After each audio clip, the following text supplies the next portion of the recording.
ಸಂಜೆಯಿಂದ ಬ್ಲಾಗ್ನ ಸ್ಟಾರ್ಟ್ ಮಾಡ್ತಾಯಿದ್ದೀನಿ. ನಾನಿವತ್ತು ಬೆಳಗ್ಗೆಯಿಂದನೂ ಏನೂ ಕೆಲಸ ಮಾಡಿಲ್ಲ. ಬೆಳಗ್ಗೆ ಎದ್ದಿದ್ದು ಒಂದು ಸ್ವಲ್ಪ ನಾಷ್ಟ ಮತ್ತು ಅಡುಗೆ ಮಾಡಿ ಸಾಂಬಾರು ಮಾಡಿಟ್ಟೆ ಅಷ್ಟೇ. ಸಾಂಬಾರು ಮಾಡಿಟ್ಟೆ ಮತ್ತು ಫ್ರೈಡ್ ರೈಸ್ ಮಾಡಿಟ್ಟೆ ಅಷ್ಟೇ. ಇನ್ನೇನು ಕೆಲಸನೂ ಮಾಡಿಲ್ಲ. ಮತ್ತೆ ಹೋಗಿ ಹೂವು ಹಾಕೋ ಕೂತ್ಕೊಂಡು ನಾನು ಈಗ ತಾನೇ ಎದ್ದು ಬಂದಿದ್ದೀನಿ.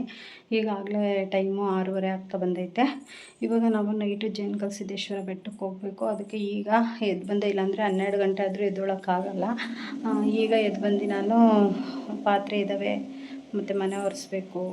ಎಲ್ಲ ಕೆಲಸ ಮುಗಿಸಿ ನಾನಿವಾಗ ದೇವಸ್ಥಾನಕ್ಕೆ ಹೊರಡಬೇಕು. ಪೂಜೆ ಎಲ್ಲ ಮುಗಿಸಿ ನೋಡೋಣ ಬನ್ನಿ ಫ್ರೆಂಡ್ ಯಾವ ಥರ ಕೆಲಸ ಮಾಡ್ಕೊತೀನಿ ಇವತ್ತು ಅಂತ. ಇವತ್ತಿನ ಟಾಸ್ಕ್ ಇಷ್ಟಿದೆ. ಇದನ್ನು ಯಾವ ಥರ ಮುಗಿಸ್ತೀನಿ ನೋಡೋಣ. ಸಿಂಕಲ್ಲಿ ಪಾತ್ರೆ ಇದೆ, ಈ ಥರ ಇದೆ. ಇವತ್ತು ಮೆಸ್ಸಿ ಆಗಿಬಿಟ್ಟಿದೆ ಅಡುಗೆ ಮನೆ ಎಲ್ಲ. ನನ್ನ ಮಗಳೂ ಏನು ಕೆಲಸ ಇದೆ ಅಂತ ಅಂದ್ಬಿಟ್ಟು ಹೋದ್ಲು. ಅವಳು ಯೂಟ್ಯೂಬ್ಗೆ ಅಂತಲೇ ಇನ್ಸ್ಟಾಗ್ರಾಮ್ಗೋ ಯೂಟ್ಯೂಬ್ಗೋ ಅವರು ಎಡಿಟಿಂಗ್ದು ಕೆಲಸ ಇದೆ ಮಮ್ಮಿ ಅಂತ ಹೋದ್ಲು. ಅವಳು ಏನು ಮಾಡಿಕೊಟ್ಟಿಲ್ಲ. ಸಾಮಾನ್ಯ ಏನು ಮಾಡಲ್ಲ ಅವಳು. ಇವತ್ತು ಮಾಡಿಕೊಡು ಅಂತ ಹೇಳಿದೆ. ಸರಿ ಆಯಿತು ಅಂತ ಹೇಳಿದ್ಲು.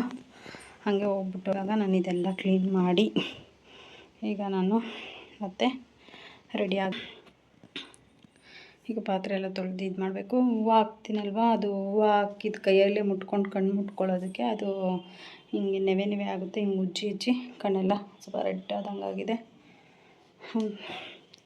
ಏನು ಮಾಡೋಕ್ಕಾಗಲ್ಲ. ಬಿಸ್ನೆಸ್ಸು ನೋಡಬೇಕು, ಮನೆ ಕೆಲಸನೂ ನೋಡ್ಕೋಬೇಕು, ಎರಡೂ ನೋಡ್ಕೋಬೇಕು. ಸಖತ್ತು ಟಯರ್ಡ್ ಆಗಿಬಿಟ್ಟಿದೆ ಇವತ್ತಂತೂ ನನಗೆ. ಏನು ಮಾಡೋದು ಅಂತಲೇ ಗೊತ್ತಾಗ್ತಿಲ್ಲ. ಈಗ ಮನೆ ಕೆಲಸ ಮಾಡಲೇಬೇಕು, ಮಾಡ್ದಿರ ಇರೋಕ್ಕಾಗಲ್ಲ. ಮತ್ತು ಇವಾಗ ಹೋಗಲೇಬೇಕು ರೆಡಿಯಾಗಿ ಆ ಥರ ಇದೆ. ನಾವು ಯಾಕೆಂದರೆ ತಿಂಗಳೂ ಹೋಗ್ತೀವಿ ಜೇನುಕಲ್ ಸಿದ್ದೇಶ್ವರ ಬೆಟ್ಟಕ್ಕೆ. ಹೋಗಿಲ್ಲ ಅಂದರೆ ಸಮಾಧಾನವೂ ಇರಲ್ಲ ನನಗೆ. ಅದಕ್ಕೆ ಇವಾಗ ಕೆಲಸ ಎಲ್ಲ ಮುಗಿಸಿ ಬೇಗ ಇನ್ನೂ ಹಾಕೋ ಹೂವು ಇದೆ. ದೇವಸ್ಥಾನಕ್ಕೆ ಹೋಗ್ಬೇಕಂತ ಎದ್ದು ಬಂದಿದ್ದೀನಿ. ಈಗ ಹೂವು ಹಾಕಬೇಕು. ಹೂವು ಹಾಕ್ಬೇಕಂತೀನಿ ರೆಡಿ ಆಗಬೇಕು. ಬೇಗ ಕೆಲಸ ಮುಗಿಸಿ ರೆಡಿ ಆಗಬೇಕಲ್ಲ. ಅಮ್ಮ ಇನ್ನೂ ಹಾಕೊಂಡು ಕೂತಿದ್ರು. ನಾನು ಅವ್ರಿಗೂ ಹೇಳ್ಬಿಟ್ಟು ಬಂದೆ. ಅವರು ಬೆಳಗ್ಗೆಯಿಂದ ಏನು ಮನೇಲಿ ಕೆಲಸ ಮಾಡಿರಲಿಲ್ಲ. ಅದಕ್ಕೆ ಹೇಳ್ಬಿಟ್ಟು ಬಂದೆ, ಅಮ್ಮ ಫಸ್ಟು ಕೆಲಸ ಮಾಡ್ಕೊಂಬಿಡು, ಹೋಗು, ಟೈಮ್ ಆಗುತ್ತೆ ಹೋಗೋಕ್ಕೆ ಅಂತ ಅಂದ್ಬಿಟ್ಟು. ದೇವ್ರಿಗೆ 2 ಹಾರ ಹಾಕ್ಕೊತೀನಿ ಅಂತ ಅಂದರು ಜೇನುಕಲ್ ಸಿದ್ದೇಶ್ವರ ಬೆಟ್ಟಕ್ಕೆ.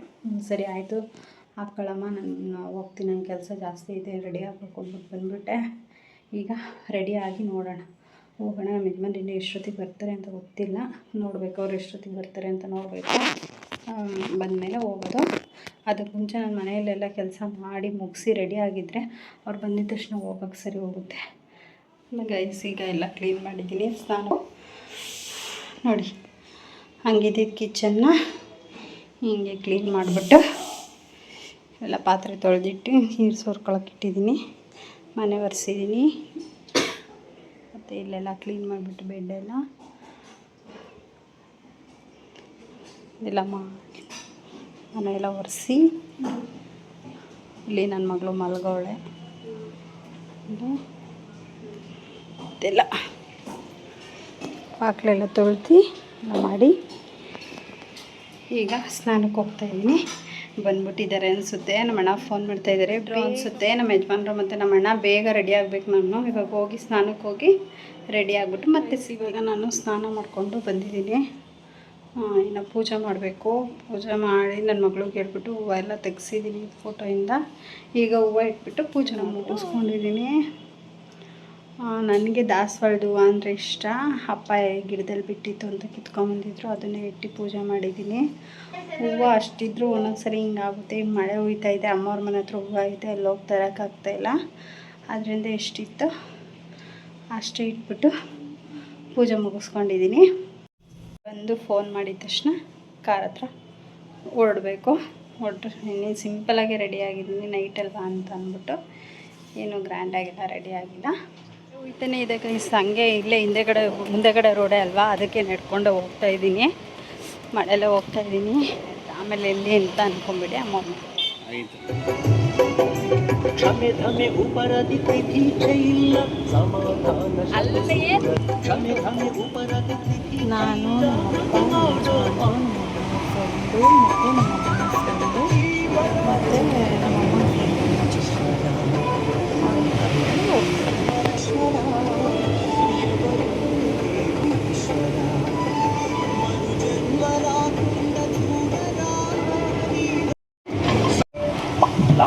ಬಿಲ್ಲಿಂಗ್ ಕೂಡ ಸಿಕ್ಕಿಲ್ಲ ಮಾಡಿ ಎಂದರಿನಿ ಯಾವ್ದು ಏರಿಯಪ್ಪ? ಕುಳ್ಳನಹಳ್ಳಿ.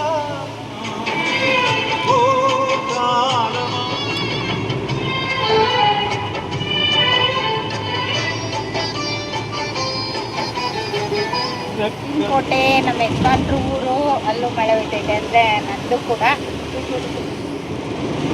ಗಾಯ್ಸ್ ತುಂಬ ಮಳೆ ಹೋಗ್ತೈತೆ ಗೈಸ್. ಕೋಟೆಯಲ್ಲಿ ಹಾಸ್ಪೇಟೆ ಬಿಟ್ಟು ಒಂದು ಸ್ವಲ್ಪ ಮುಂದೆ ಹೋಗ್ತಾ ಇದ್ದೀವಿ, ಅಲ್ಲೂ ಸಮೇತ ತುಂಬ ಮಳೆ ಹೋಗ್ತೈತೆ. ನೋಡಿ ಗೈಸ್, ಎಷ್ಟೊಂದು ಮಳೆ ಹೋಗ್ತೈತೆ.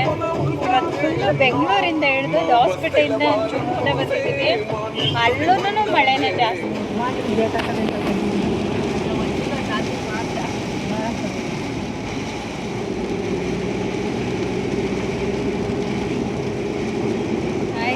ಇವಾಗ ಜೇನುಕಲ್ ಸಿದ್ದೇಶ್ವರ ಬೆಟ್ಟದ ಹತ್ರ ಇದ್ದೀವಿ. ಎಷ್ಟು ಜನ ಇದ್ದಾರೆ ನೋಡಿ.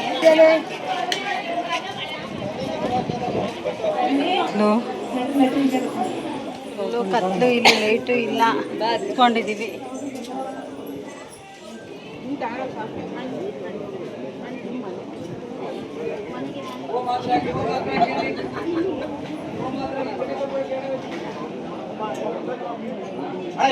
ಬರ್ರಿ.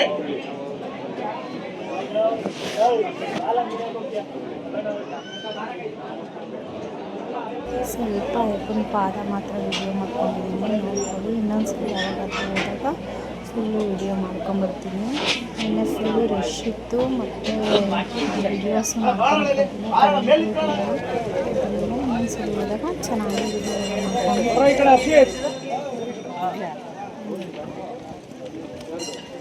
ಲಕ್ಷ್ಮಮ್ಮ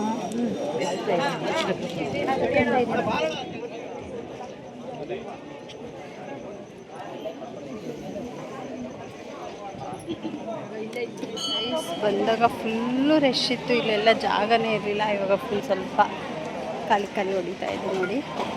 ಬಂದಾಗ ಹೇಗಿತ್ತು, ಇವಾಗ ಹೆಂಗೈತೆ ನೋಡ್ರಿ ನೀವು. ಫುಲ್ಲು ರಶ್ ಅಂದರೆ ರಶ್ ಇತ್ತು ಬಂದಾಗ.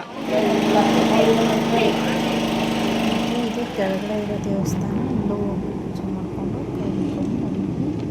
ಮತ್ತು ಬೆಳಗ್ಗೆ ನೋಡಿ ಈ ಥರ ಇದೆ ಎಲ್ಲ, ತುಂಬ ಚೆನ್ನಾಗಿದೆ ಬೆಳಗ್ಗೆ ನೋಡೋಕ್ಕೆ. ಆದಷ್ಟು ಬೆಳಗ್ಗೆ ಹೊತ್ತು ಹೋದ್ರೇ ಚೆನ್ನಾಗಿರುತ್ತೆ. ನಾವೇನಂದರೆ ಬೆಳಗ್ಗೆ ಹೊತ್ತು ಹೋಗೋಕ್ಕಾಗಲ್ಲ ಅಂದ್ಬಿಟ್ಟು ನೈಟ್ ಹೋಗಿರೋದು.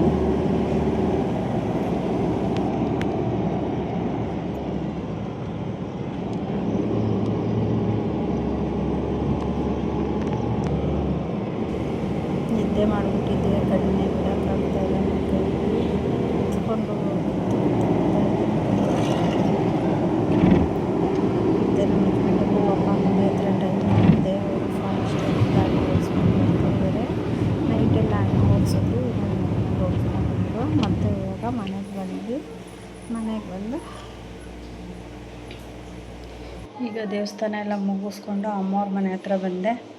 ಅಲ್ಲಿ ಅದಕ್ಕೆ ಫ್ರೆಶ್ ಮಾಡಿಕೊಟ್ರು, ಕುಡಿತಾ ಇದ್ವಿ. ಹೂವು ಜಾಸ್ತಿ ಆರ್ಡ್ರ್ ಇರೋದ್ರಿಂದ ಇವಾಗ ಕುತ್ಕೊಂಡು ಹೂವು ಹಾಕಬೇಕು. ಮನೆ ಹತ್ರ ಏನು ಹೋಗೋಕ್ಕೆ ಹೋಗಲಿಲ್ಲ, ಇಲ್ಲೇ ಕುತ್ಕೊಂಡು ಹೂವು ಹಾಕ್ಬಿಟ್ಟು ಒಂದೇ ಸಲ ಹೋಗಿ ಆಮೇಲೆ ಸ್ವಲ್ಪ ಹೊತ್ತು ಮಲ್ಗೋಣ ಅಂದ್ಕೊಂಡು ಫ್ರೆಶ್ ಕುಡಿತಾ ಇದ್ದೀನಿ. ಇವತ್ತಿನ ಬ್ಲಾಗ್ನ ಇಲ್ಲಿಗೆ ಏನು ಮಾಡ್ತೀನಿ, ಮತ್ತೆ ಸಿಗೋಣ ನಾಳೆ ಬ್ಲಾಗಲ್ಲಿ. ಮತ್ತು ಯಾರೆಲ್ಲ ಸಬ್ಸ್ಕ್ರೈಬ್ ಮಾಡ್ತೀರಾ ನೋಡ್ತಿದ್ದೀರಾ, ದಯವಿಟ್ಟು ಸಬ್ಸ್ಕ್ರೈಬ್ ಮಾಡ್ಕೊಂಡು ನೋಡಿ. ಬೆಲ್ ಐಕನ್ನ ಪ್ರೆಸ್ ಮಾಡೋಣ ಮರಿಬೇಡಿ.